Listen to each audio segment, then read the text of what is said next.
Buenos días a todos. Comenzamos la anteúltima clase teórica de Arquitecturas y Organización de Computadoras 1. Hoy veremos la unidad correspondiente al subsistema de una computadora de entrada-salida.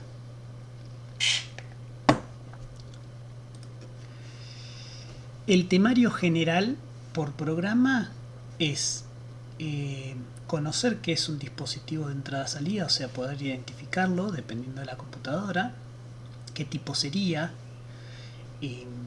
cómo se interconectan estos dispositivos con el resto de la computadora, qué es un registro de entrada-salida, que tiene que ver con la interfaz, con el acceso a la controladora del dispositivo,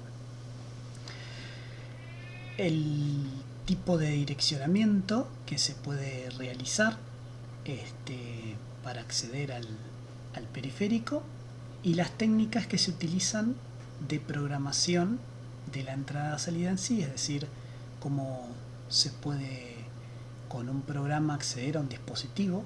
En general eso no es de uso corriente programar directamente la entrada-salida, sino que el sistema operativo de nuestras computadoras tiene drivers que controlan el dispositivo, pero esos drivers fueron desarrollados por programadores y los programadores tuvieron que utilizar alguna técnica de programación de entrada-salida, que puede ser polling por interrupciones o DMA.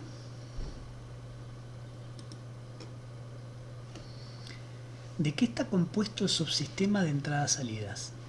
Bueno, el subsistema de entrada-salida está compuesto por dispositivos de entrada-salida, como por ejemplo en el diagrama acá vemos un disco y una impresora en este modelo o diagrama de bloques muy general de una computadora. Controladores de dispositivos. Los controladores de los dispositivos permiten justamente conversar con la CPU y controlar el periférico, y algún mecanismo que interconecte los dispositivos con el resto del sistema.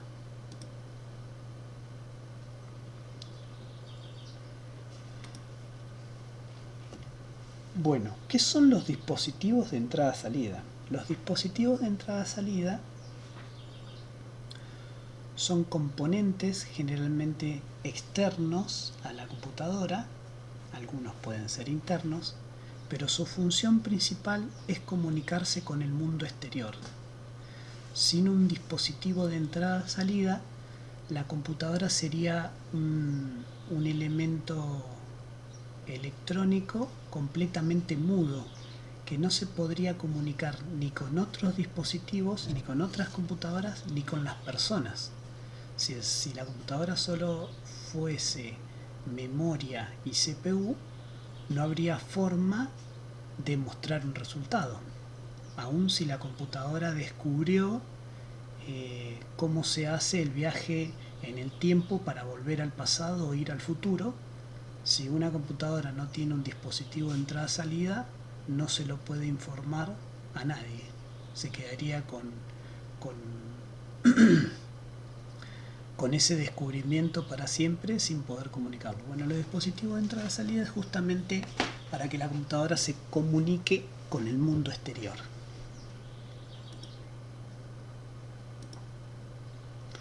Bueno, ¿qué dispositivos de entradas-salidas hay en una computadora? Acá vemos algunos para una PC. Por ejemplo, un disco rígido, o todos los discos que tiene la máquina. Ya vimos en la clase de memoria que hay muchas clases de memoria, pero algunos son, la memoria principal es memoria, ya no está dentro del dispositivo de entrada-salida, pero los discos rígidos nos permiten almacenar datos, y es un tipo de memoria pero controlada por un periférico de entrada-salida.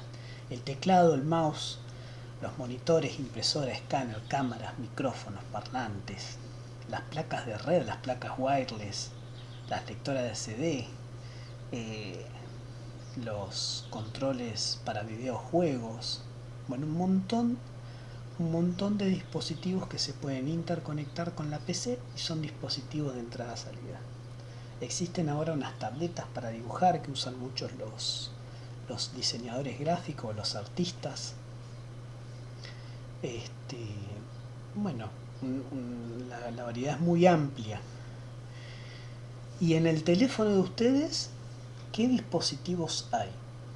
¿Podrían enumerar, pensar algunos? Les doy 10 segundos a ver si la listita que sigue es todo lo que ustedes pueden pensar.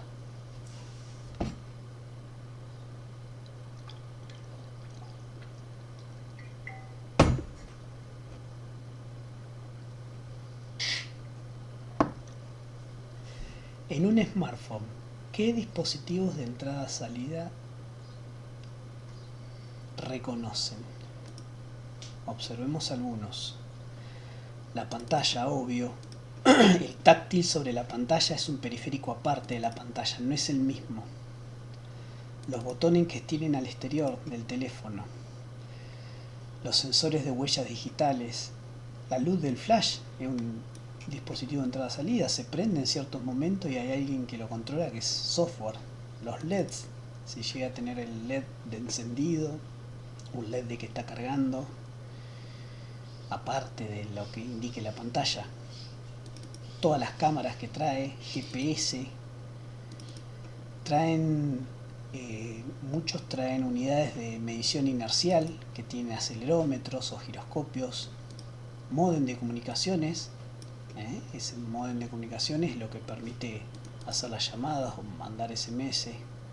Parlante, un dispositivo de audio que tiene conectado un parlante. El parlante por ahí es lo que nosotros finalmente utilizamos, es el sonido que emite, pero adentro tiene un dispositivo de entrada-salida que puede producir sonido.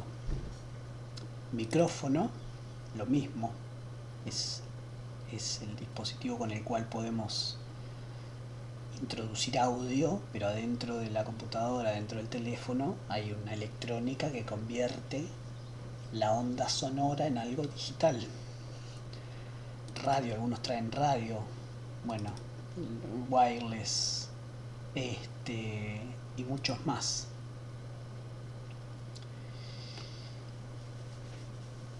Y por ejemplo, una computadora que es el cajero del supermercado, la que nos cobra cuando vamos al supermercado. ¿Qué dispositivos más comunes tiene para operar la caja? Eso lo pueden pensar, pero van a observar que, por ejemplo, tiene un lector de código de barras, por ejemplo.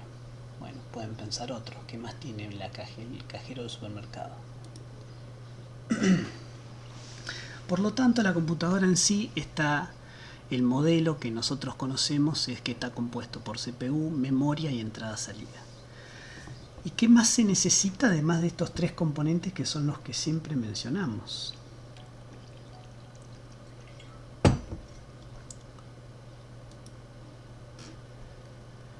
Lo que se necesita es un mecanismo de interconexión, que generalmente se llama bus. El bus es un medio para conectar muchos dispositivos al procesador de la computadora y a la memoria. Y además permite transferir datos y controlar cada periférico. Acá tenemos 4 periféricos. Cada uno tiene una controladora que ya vamos a ver qué es, y todo interconectado por un bus. Sin embargo, este modelo es muy sencillo, pero en realidad en las computadoras modernas el uso más común es que hayan múltiples buses, y vamos a ver un poco por qué.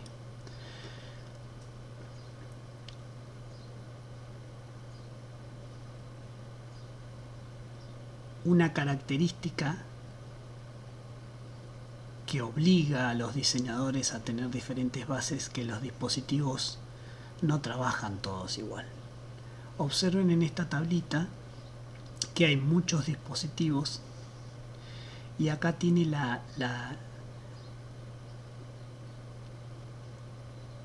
la tasa o la frecuencia de datos, el ancho de banda con la cual puede operar. Por ejemplo, un teclado dice que opera a 10 bytes por segundo, es decir, un usuario que opere con el teclado es muy raro que pueda escribir más rápido que 10 teclas por segundo. Entonces, imagínense qué tan rápido pueden llegar a escribir por segundo. Un mouse puede enviar 100 bytes por segundo aproximadamente. El USB 2.0 tenía una tasa de transferencia de 60 megabytes. Bueno, el gigabit Ethernet puede transferir unos 125 megabytes por segundo, un gigabit por segundo. SATA 3, 600 megabits. USB 3.0 ya va a 625 megabytes por segundo. Bueno, las tasas de transferencia de las distintas clases de los dispositivos de entrada y salida es muy variable. Tenemos dispositivos muy lentos o que emiten muy pocos bytes, que no es necesario que sea muy rápido, no es necesario que un teclado funcione a una velocidad de 640 megabytes por segundo. No, con que funcione esto está bien. Pero son distintas clases de dispositivos. Por eso, la interconexión real en una computadora moderna es que no vaya todo por el mismo bus. ¿Por qué? Porque si hubiese un único bus, sería muy difícil para los ingenieros que construyen estas computadoras de lograr que un dispositivo que sea muy lento trabaje en el mismo bus con un dispositivo que es muy rápido. Entonces, algo más parecido a lo que sucede hoy en día ya se veía, por ejemplo, en el año 2000. Este es un pequeño diagrama de bloques de una notebook con un procesador x86 del año 2000. Observen lo siguiente, está la CPU, acá estaría lo que es la memoria RAM y hay un chip que se llama Puente Norte, North Bridge. Ese chip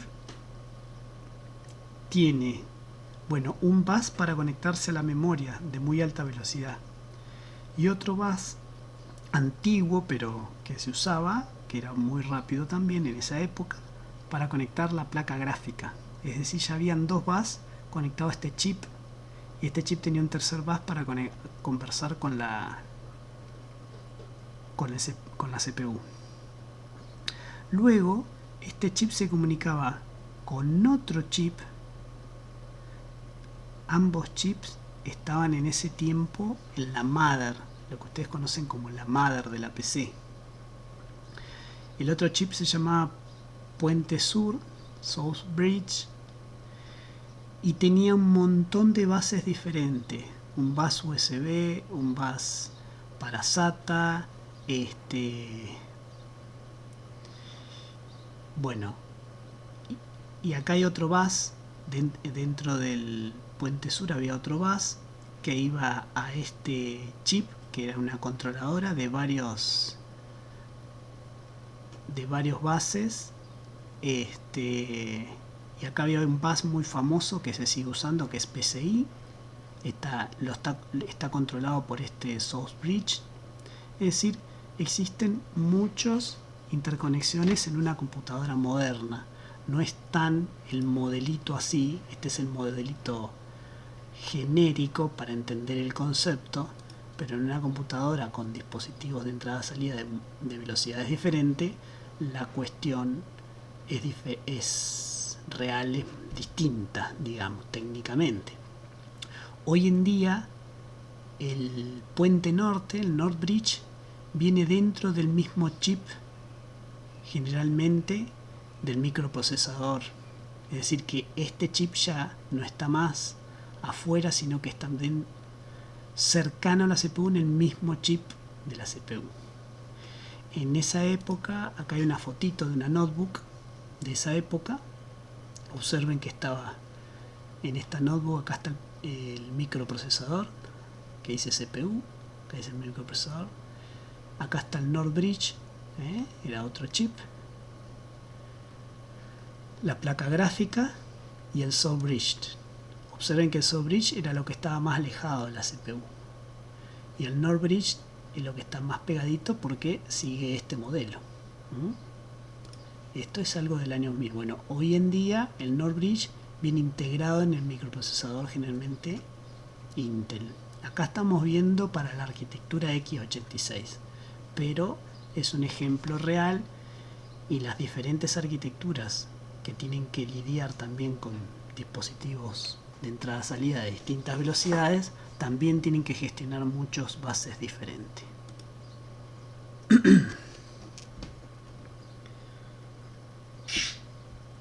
Bueno, en el diagramita genérico observen que está la CPU, la memoria principal de la computadora, pero cada dispositivo tiene una controladora. Fíjense que dice controladora de video, controladora de teclado, controlador USB, controlador de disco rígido.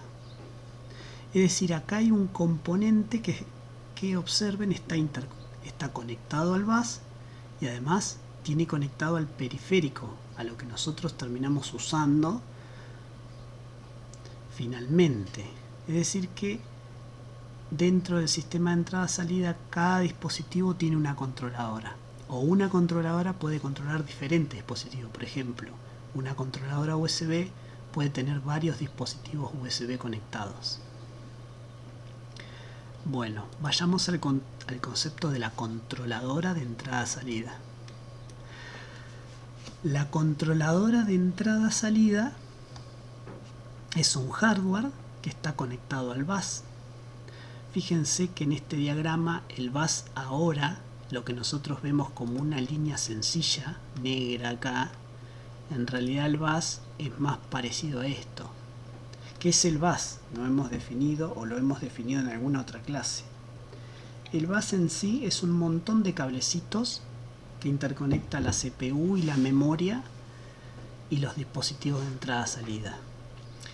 Cuando acá dice, hay una flechita que dice dirección, en realidad estas pueden ser muchos cablecitos y que se utiliza para enviar una dirección por el bus. Entonces, en una máquina particular, esto que dice dirección acá, tranquilamente podrían ser 32 cablecitos y que emita una dirección de 32 bits. No necesariamente en MIPS y en x86 es así, pero esto que está ejemplificado, que está dibujado acá sencillo como 3 flechas grandes, todo esto es un bus y el bus tiene líneas para distintos usos. Unas líneas son de control, otras son para transferir datos y otras son para transferir direcciones. Estas líneas del bus están conectadas con la controladora de un periférico. Este es el periférico y la controladora es la que electrónicamente opera el periférico. Si esto es un disco rígido, esta controladora tiene la electrónica para mover un motor, mover un cabezal que es parte del disco, es decir, tiene la electrónica adecuada. Pero además tiene una interfaz de entrada-salida que es la que utiliza el software para comunicarse con el periférico. Por eso es una interfaz. Y acá, dependiendo de la literatura, dependiendo del libro que usen, pueden encontrar otra terminología. Este dibujo B es exactamente igual que este, pero fíjense que acá dice puertos de entrada-salida. Los registros que están dentro de la controladora le dice puertos de entrada-salida. Y acá interfaz de entrada-salida. Y en este dibujito la interfaz es todo esto, que acá es la controladora. Es decir, la terminología a veces es confusa dependiendo del libro que tomen. Lo que uno tiene que comprender es que hay un hardware que controla el periférico, pero además ese hardware tiene la electrónica y la lógica digital para comunicarse con el bus, para poder conversar con el bus. Y la interfaz que tienen todas las controladoras de los periféricos son registros. ustedes ya medianamente conocen a esta altura que es un registro. Un registro es un conjunto, por ejemplo, de flip-flops o de algo electrónico que digitalmente almacena datos, es memoria. Pero en este caso no están en la CPU. Ustedes hasta la actualidad conocíamos como registros a algo que era propio de la CPU. Bueno, ahora que expandimos el concepto a una computadora completa con dispositivo de entrada-salida, ya pueden empezar a ver que dentro de cada controladora, de cada periférico, hay registros. Y que esos registros son la interfaz de entrada-salida. ¿Y qué es la interfaz de entrada-salida? Es lo que ustedes pueden acceder. Para controlar un periférico, la única manera que la técnica y la forma en que están construidas las computadoras de hoy en día es accediendo a estos registros de la controladora.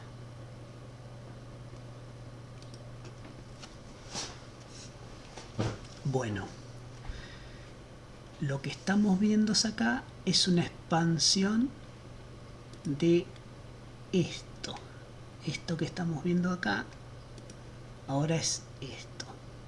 Esta es la controladora del dispositivo y la interfaz son registro de estado y de datos y registros de control, que acá dice circuitería de control. Bueno, acá hay registros, tendré que decir registros acá de control. Y luego tiene un decodificador de direcciones. Todo eso representa la interfaz de entrada-salida. Son registros. Registros de estado, registro de datos y registros de control. Los registros de control están conectados a las líneas del bus que tienen que ver con control. Por ejemplo,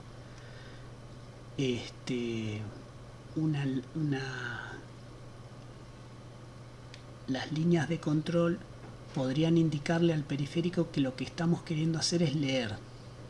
Entonces, esa orden puede llegar a venir acá, leer. Y por ejemplo, una dirección del periférico viene en las líneas de direcciones del bus, y la electrónica que decodifica puede identificar si la dirección corresponde a alguna de sus interfaces. Ahora vamos a ver cómo funciona esto de las direcciones y los registros. Pero ya saben, tienen que tener en presente que dentro de la controladora la interfaz de entrada-salida son registros de estado de control y datos. Son los tres tipos de registros. Algunos registros son de lectura y escritura, otros son solo de lectura y otros son solo de escritura. Todo eso depende del periférico y de la controladora. ¿Cuántos registros hay en cada controladora? Es muy dependiente del periférico y de la máquina, y de la computadora, de la arquitectura. Entonces, por ejemplo, una controladora USB podría tener un montón de registros de estado, un montón de registros de datos, un montón de registros de control.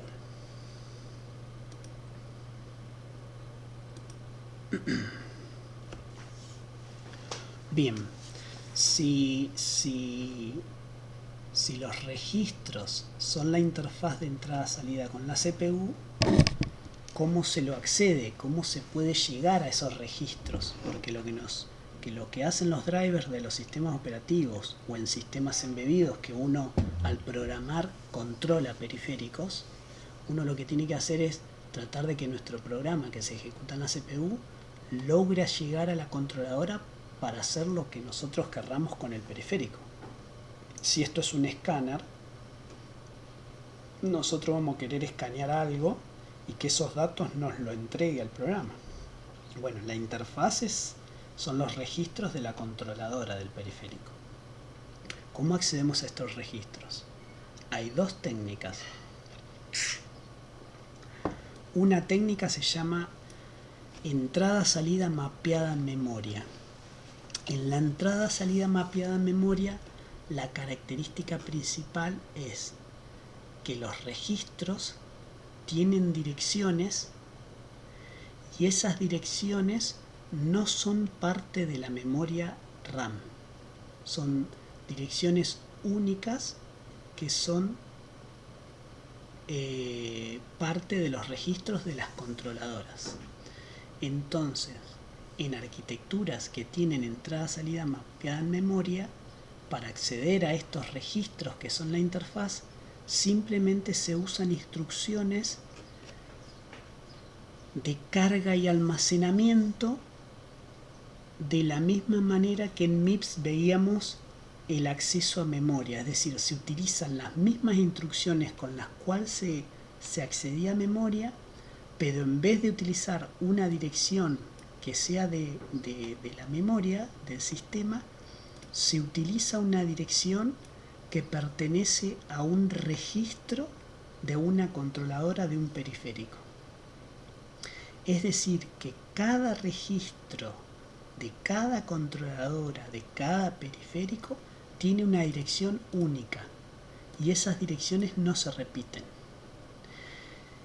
En este ejemplito que está explicando la Filmina, está intentando hacer un ejemplo como que este periférico es una impresora,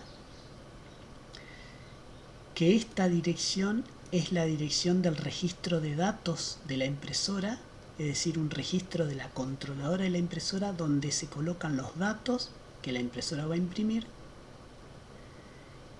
y la instrucción store byte en MIPS transfiere un valor ASCII que está en el registro T3, es decir, el programador colocó, o el software driver colocó en T3 un ASCII que hay que imprimir, que la impresora tiene que imprimir, y lo transfiere a esta dirección. Y esta dirección no es una dirección de memoria RAM, sino que es la dirección del registro de datos de la impresora. Cuando esta instrucción se ejecuta, la CPU coloca esta dirección en el bus de direcciones. La RAM se da cuenta que esta dirección no es de su incumbencia, y el decodificador de direcciones de esta controladora sí, dice, esta dirección es de un registro mío. ¿De qué registro? El de datos.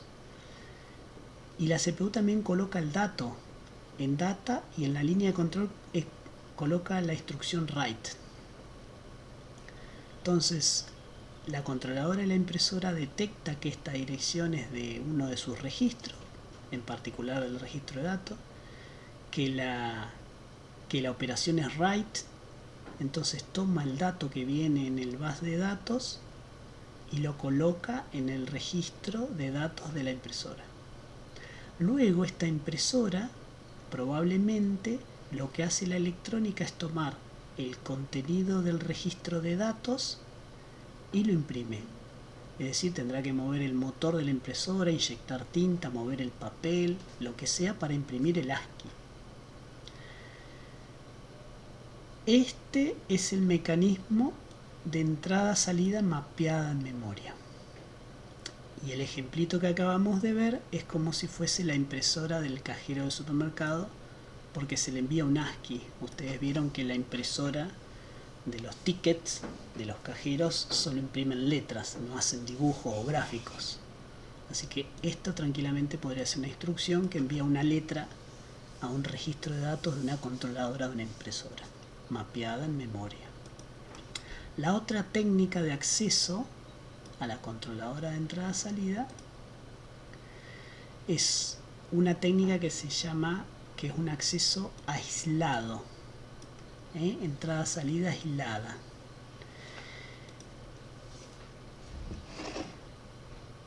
Este es el otro tipo de acceso que se pueden encontrar en computadoras para acceder a los registros de la controladora. Y el modelo es levemente diferente. Lo que sucede en esta técnica es que la arquitectura de la computadora que está trabajando, en vez de utilizar instrucciones, las mismas instrucciones con las cuales accedía a memoria como en MIPS, donde recién vimos el ejemplo que se usa el store byte, que se usa tanto para acceder a memoria como a un registro de la controladora. En la entrada-salida aislada, la arquitectura tiene instrucciones especiales para hacer entrada-salida. Es decir, no utiliza las mismas instrucciones para acceder a memoria que para acceder a los dispositivos, a la controladora de los dispositivos, sino que tiene otras instrucciones diferentes en el conjunto de instrucciones de la arquitectura. ¿Y eso por qué? Es porque las direcciones de los registros de las controladoras pueden coincidir con direcciones de la RAM. Es decir, que acá en este ejemplo, por ejemplo, está haciendo una instrucción out, está enviando lo que está en un registro acumulador del procesador a esta dirección. Esta dirección es de un registro de una controladora. Pero además, esta dirección FF01 puede existir en memoria RAM. Es decir, podría haber memoria en la FF01.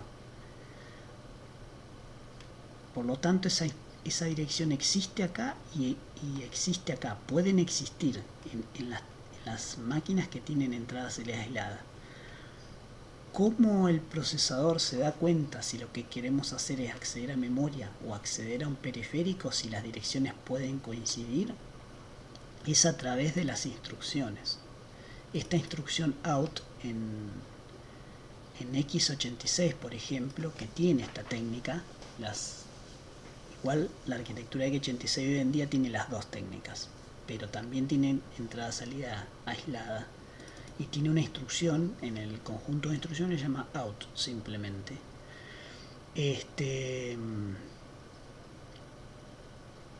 Por ejemplo, out B envía un byte en x86 y se le coloca la dirección.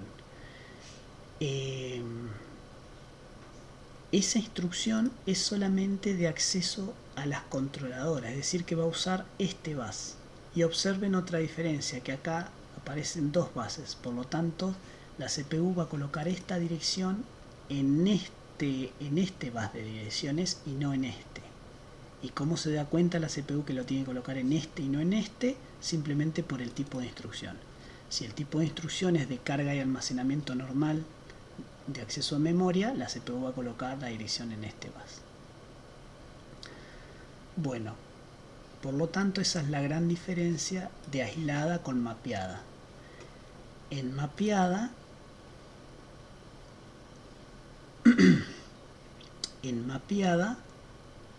tenemos que todo el direccionamiento de la máquina, alguna parte del direccionamiento pertenece a la memoria RAM y alguna parte del direccionamiento pertenece a registros de controladoras de periférico.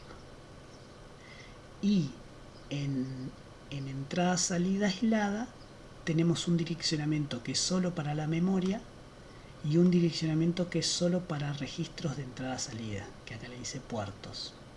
Fíjense que una dirección 5 podría existir en memoria y podría existir una dirección 5 que sea un registro de entrada-salida en entrada-salida aislada. Y en mapeada no. En mapeada, si la dirección 100 pertenece a memoria, no va a existir un registro de entrada-salida con esa dirección. Y esta dirección pertenece a un registro de entrada-salida, no va a existir esa dirección como memoria RAM.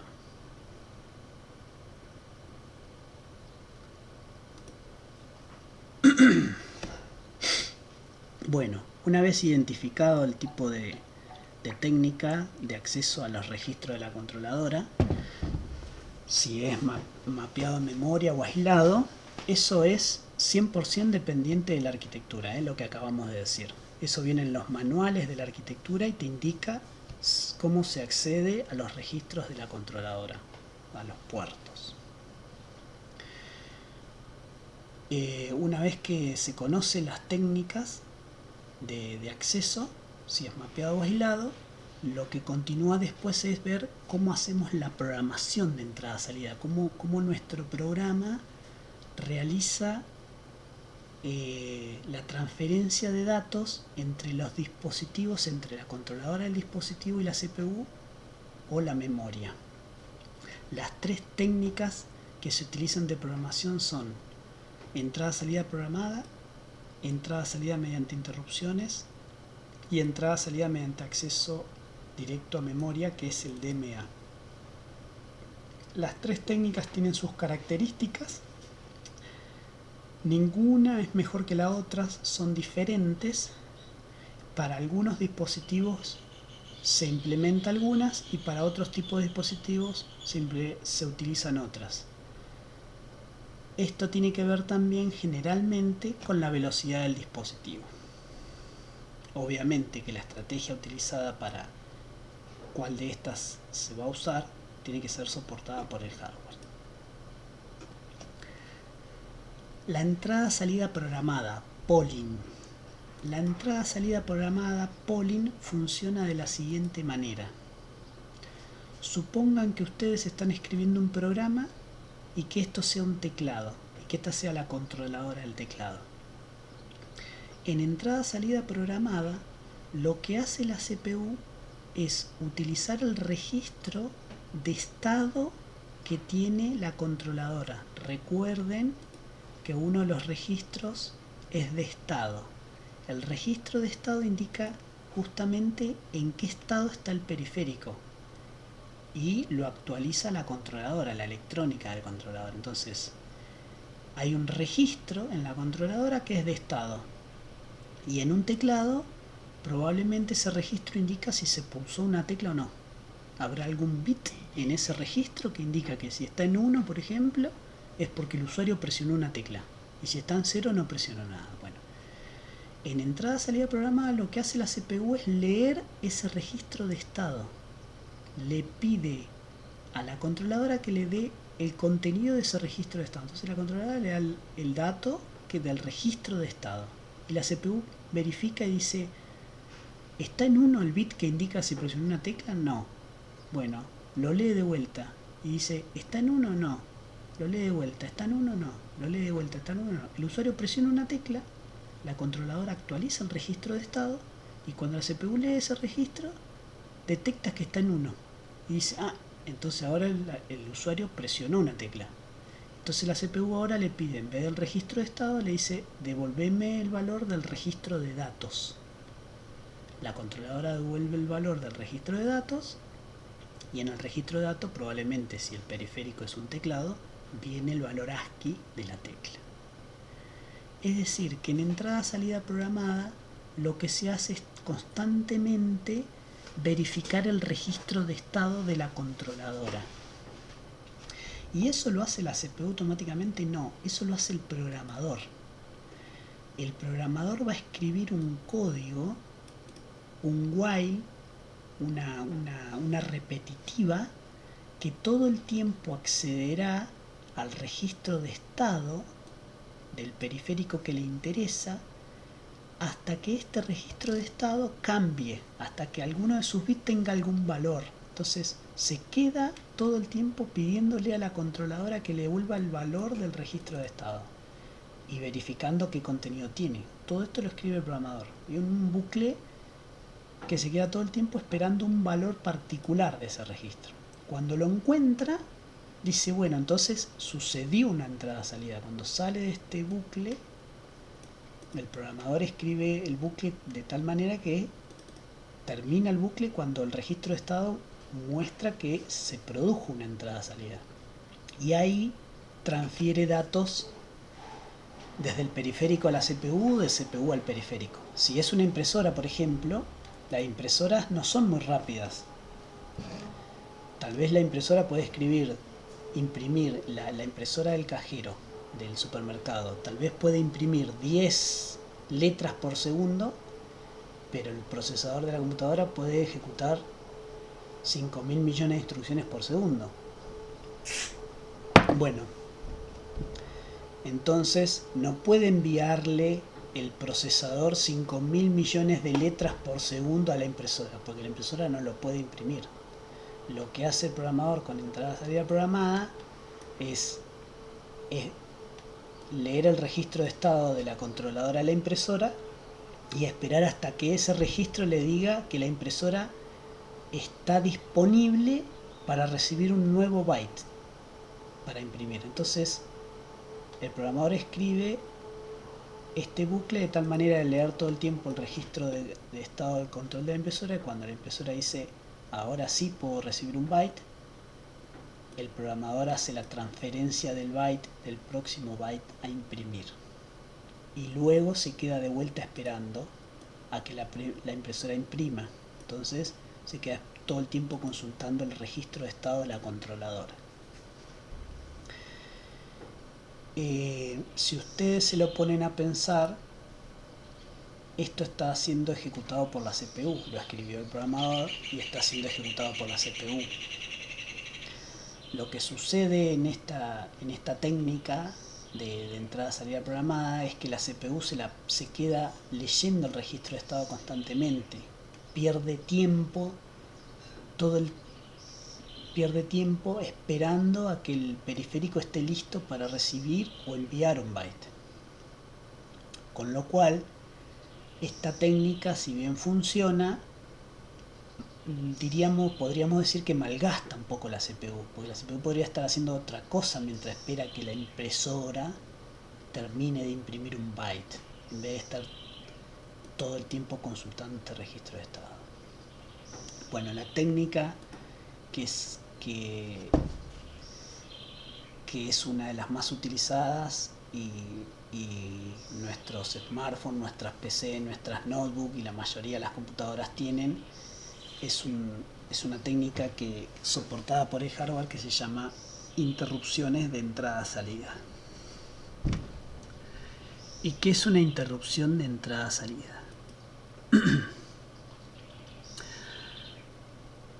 Acá vemos un diagrama también de una computadora. Fíjense, CPU, memoria, periféricos y las controladoras de los periféricos, que son registros. Una interrupción es una señal que llega al procesador. Es decir, esta señal pueden ser uno o más cablecitos, pero es una señal. La emiten los periféricos para indicarle al procesador que un periférico está listo para recibir o enviar datos. Es decir, que en vez de la CPU y que el programador escriba un programa que haga entrada-salida programada para consultar el registro de estado de cada periférico hasta ver que uno esté listo, lo que hace el hardware es emitir una señal cuando el periférico está listo. Si el periférico es de entrada, supónganse que el usuario presiona una tecla. La controladora del teclado puede utilizar, y de hecho lo hace, la señal de interrupción para informarle a la CPU que el usuario presionó una tecla.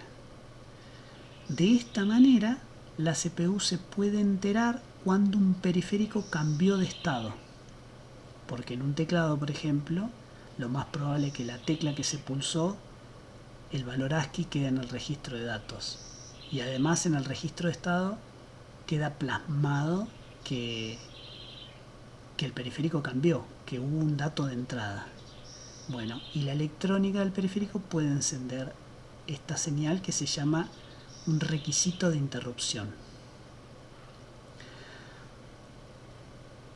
Cuando esta señal se enciende, sucede una serie de eventos que es todo automático, producido por el hardware.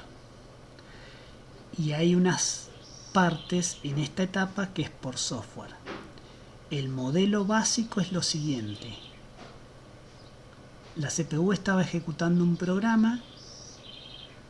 Cuando esa línea de interrupción sucede, la CPU la verifica cada vez que termina una instrucción, de ejecutar una instrucción. Y luego lo que hace la CPU es almacenar el estado del programa, comenzar a ejecutar instrucciones de una rutina que se llama rutina de atención de interrupciones, que es un pedacito de software que lo que hace es atender al periférico que generó la interrupción. Es decir, que la CPU deja de hacer lo que estaba y ejecuta un pedacito de código que está en memoria que atiende la interrupción. Es una rutina de atención de interrupciones. Y si por ejemplo el periférico era un periférico de entrada, lo que hace esa rutinita probablemente es pedirle el dato al periférico, decirle, bueno, ahora devolveme el dato, ya que hubo una entrada, devolveme el dato. Esa rutina que ejecuta la CPU es una rutina de atención de interrupciones. Y una vez que la rutina de atención de interrupciones se ejecutó y el periférico fue atendido,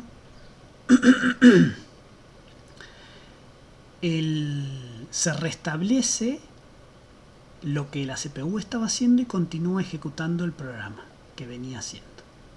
Bueno, todo esto que sucede tiene unos mecanismos que son de hardware propio y otros que son con soporte del sistema operativo. En particular,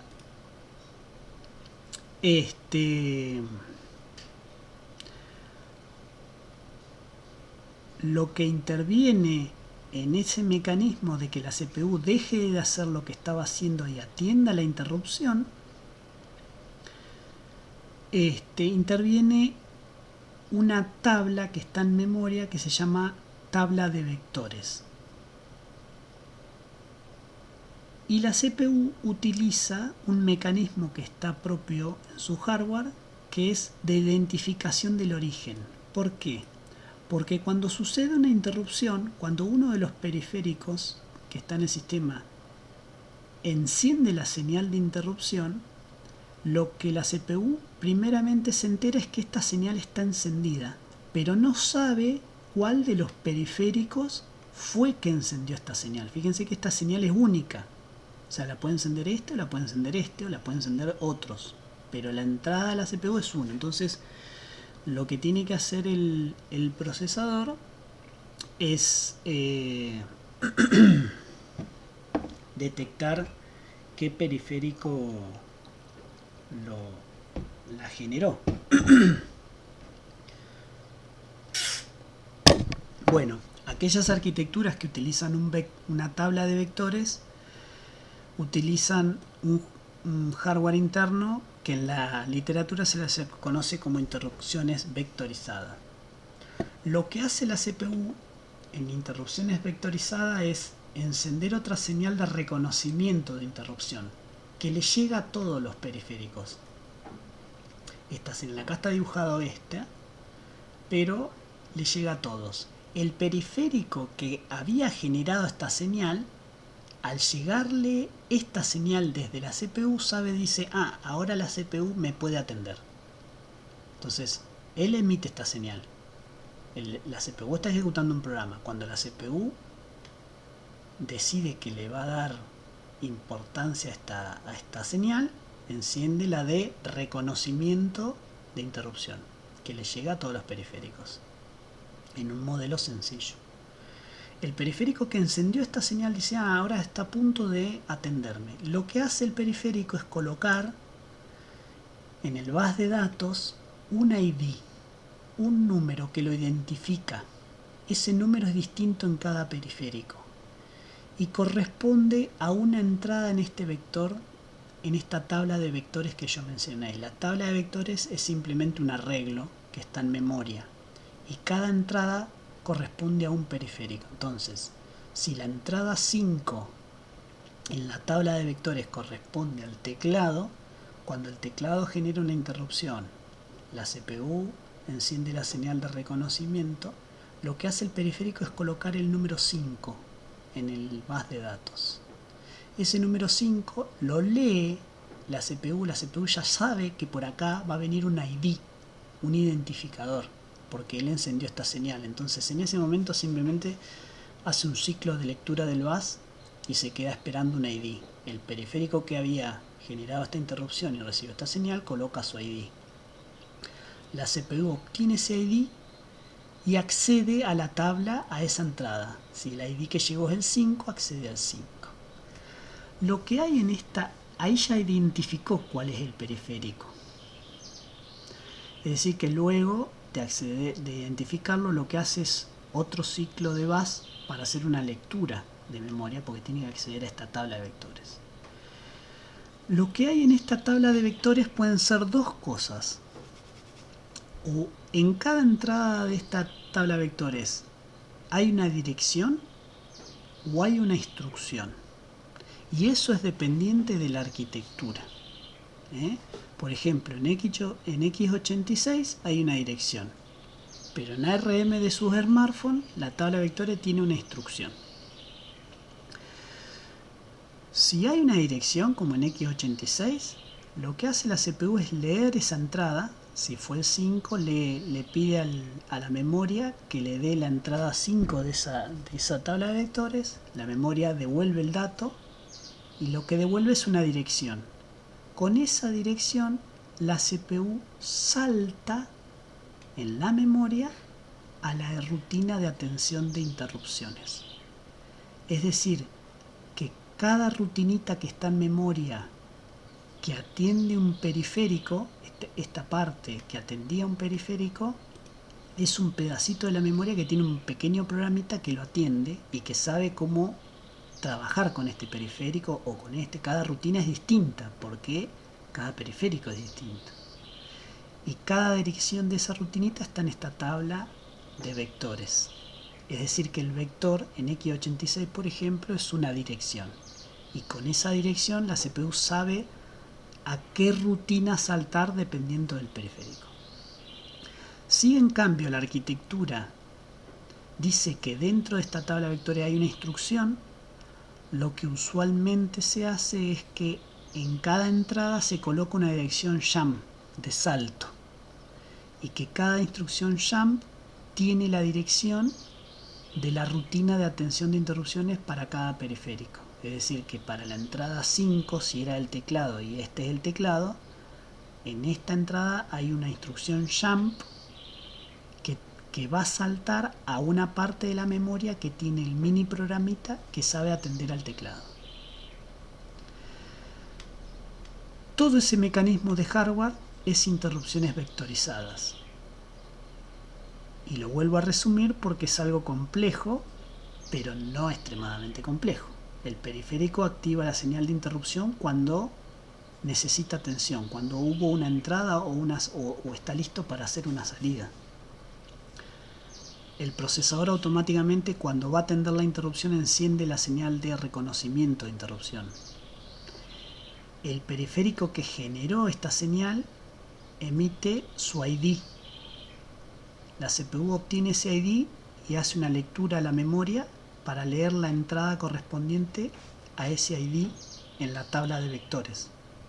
La memoria devuelve el word que tiene esa entrada en la tabla de vectores y la CPU, dependiendo de la arquitectura o la instrucción que le vino en ese word, es una instrucción, o lo que le vino en ese word es una dirección y salta a la rutina correspondiente de atención de interrupciones del periférico que generó la interrupción. ¿Qué sucede? Si varios periféricos quieren encender esta señal a la vez, usualmente acá no está dibujado, pero hay un hardware en el medio que funciona como una especie de multiplexor y dependiendo de la importancia del periférico emite una señal única a la CPU, pero a la que le va a llegar esta señal es a la del periférico que tenga más prioridad que otro. Es decir, que los periféricos en las computadoras modernas tienen prioridad. Hay algunos periféricos que son más importantes que otros. Por ejemplo, el periférico que hace un reset de la computadora suele tener bastante importancia. Los timers también suelen tener bastante importancia. Bueno, dependiendo de la importancia del periférico hay un hardware que permite darle prioridad a cada periférico para cuando dos periféricos emiten la misma señal de interrupción al mismo tiempo. Se atiende uno primero y después se atiende al otro. Hasta que un periférico no recibe la señal de reconocimiento de interrupción, no apaga esta señal. Entonces, si dos periféricos encienden la señal de interrupción, uno va a recibir esta señal porque acá hay un hardware en el medio que se la va a emitir a este si este es más importante. Pero este va a tener todavía encendida esta señal. Este la va a apagar porque recibió el reconocimiento, pero este la va a dejar encendida. Cuando este se lo termine de atender y se ejecute la rutina atención, interrupción y demás, lo que va a hacer el hardware va a detectar que está esta señal encendida y nuevamente va a reconocerla. Y así se van a atender todos los periféricos en orden de prioridad.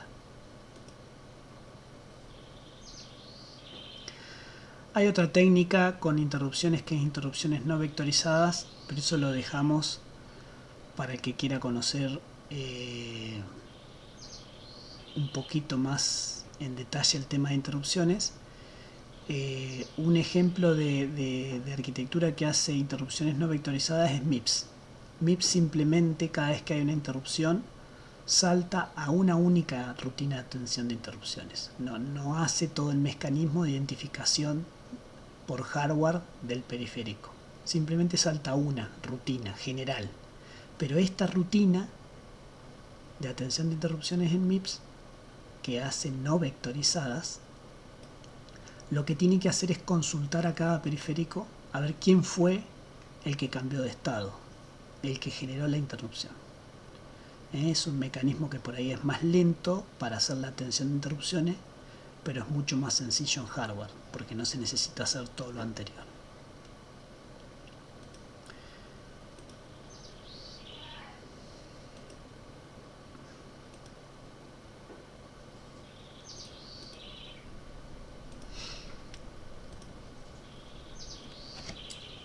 Bien, y el último mecanismo de programación de entrada-salida es a través de un periférico llamado DMA.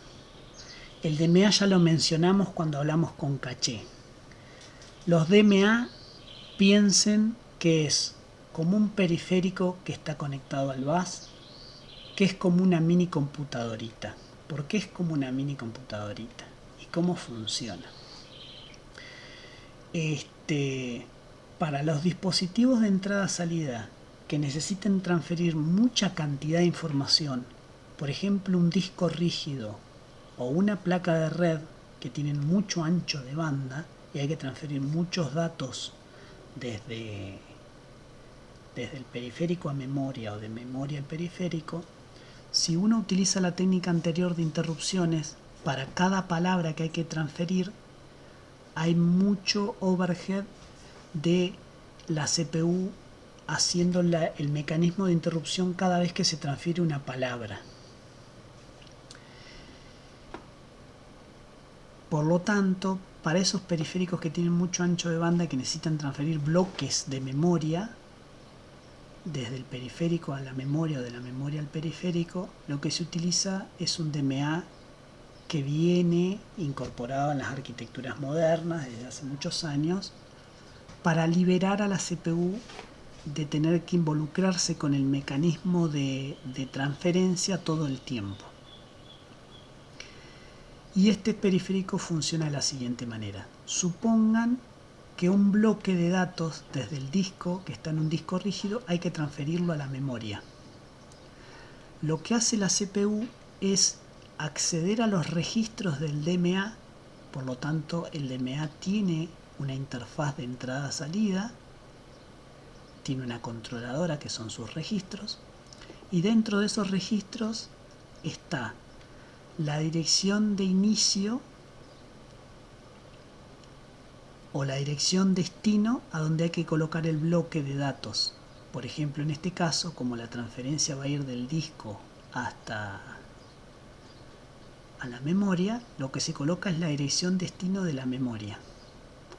La cantidad de bytes que hay que transferir y el control. ¿Qué tiene que hacer? Tiene que hacer una transferencia desde el disco a memoria. Bueno, todos esos detalles de transferencias, un software que ejecuta la CPU, que lo escribió un programador, va a programar el DMA. Una vez que lo programó, la CPU puede seguir ejecutando algunas partes de otro programa o el programa que venía haciéndolo. Y el DMA, el controlador de DMA, con los datos y una vez que se le dio la orden de arrancar, lo que hace es comenzar a utilizar el bus, acceder a la controladora del disco para leer datos del disco y enviarlos a memoria. Es decir, hace lo que hacíamos en las técnicas anteriores con la CPU, pero en vez de estar la CPU involucrada, lo hace el DMA. Por lo tanto, el DMA empieza a transferir palabras desde el disco a la memoria utilizando el bus, va decrementando la cantidad de palabras que tiene que transferir, y una vez que terminó de transferir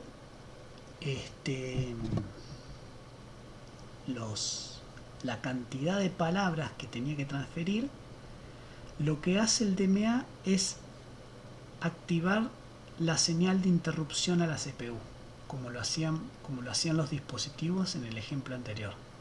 Por lo tanto, la CPU en ese momento se entera que el bloque de datos completo ya fue transferido del disco a la memoria principal.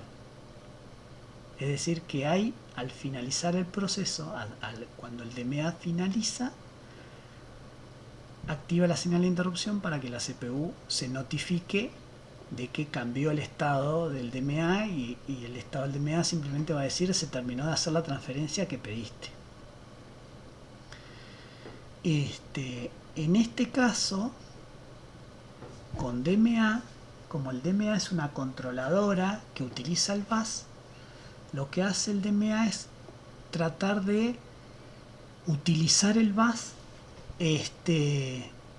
al mismo tiempo que la CPU, porque la CPU, mientras ejecuta instrucciones, también pide datos a la memoria.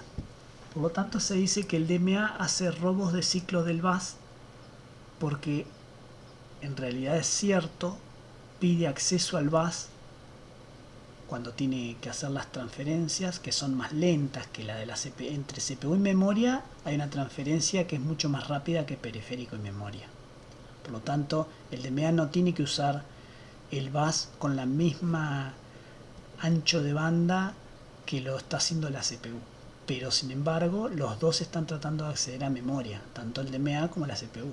El CPU para ejecutar instrucciones de algún programa, el DMA para hacer la transferencia que le pidió la CPU.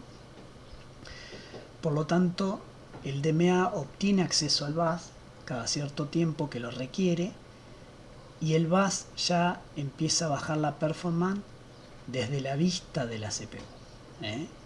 Es decir, le roba ciclos.